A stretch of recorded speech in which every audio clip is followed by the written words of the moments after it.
Hello, ladies and gentlemen. Back again off the noggin. I got something to say anyway, regardless if you like it or not. So here's a picture here, that I always seen growing up, as a child, going over my grandmother's house and stuff like that. And, just enjoying being around my grandma. I ask my grandma, all the time, Grandma, why you have praying hands? She said, boy, you ask too many questions, and they always give you the saying, if you live long enough, you'll know the truth by and by. All right, I get that, because that's what she always told me. Okay, you always have praying hands.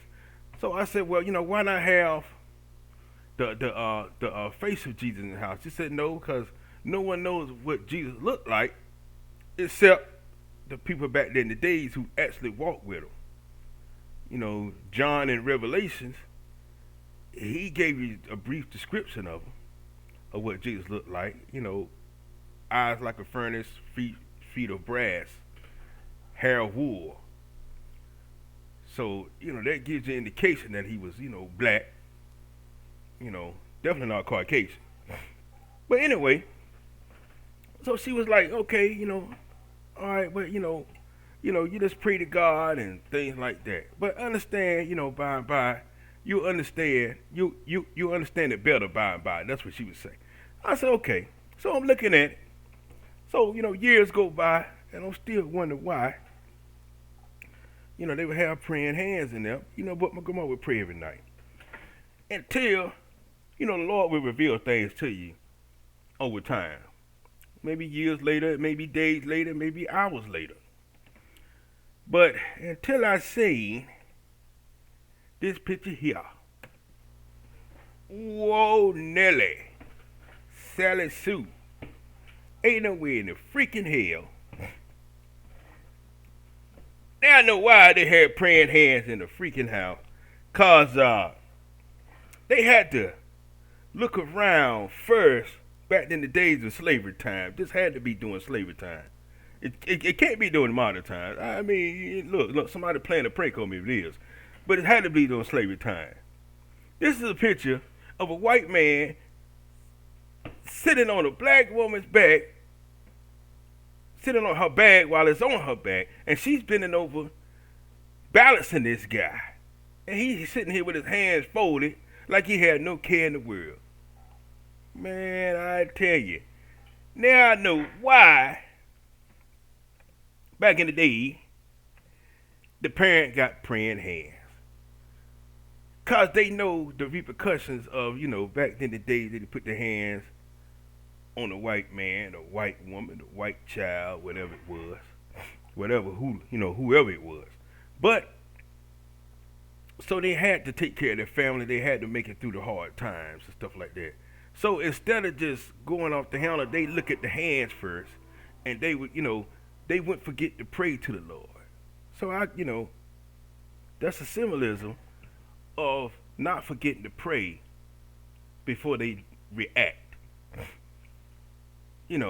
That's my way of thinking about it off the noggin.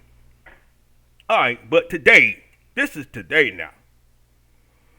It's something like this, right here. What's to happen? Ain't no way.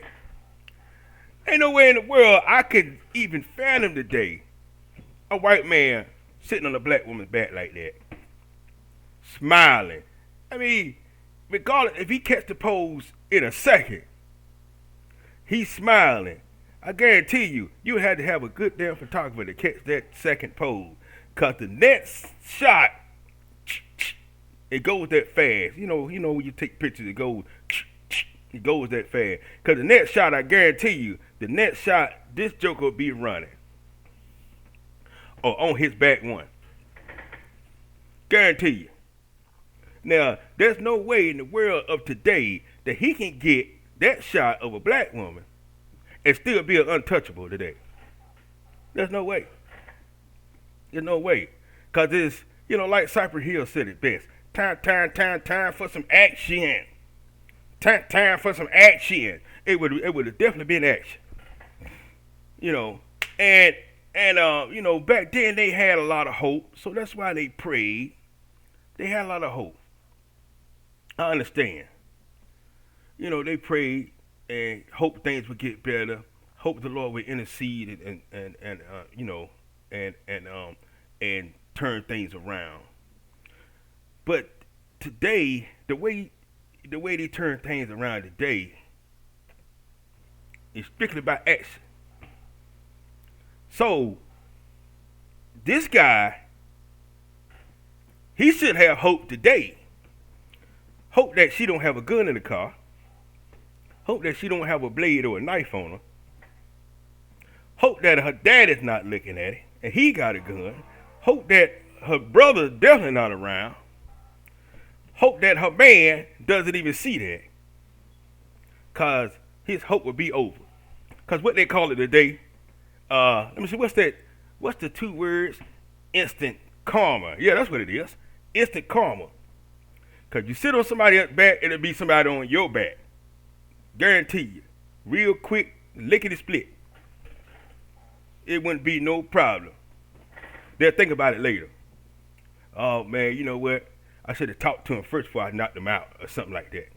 But if it's a guy seeing it, he'll probably be in an ambulance or somebody be burying him somewhere.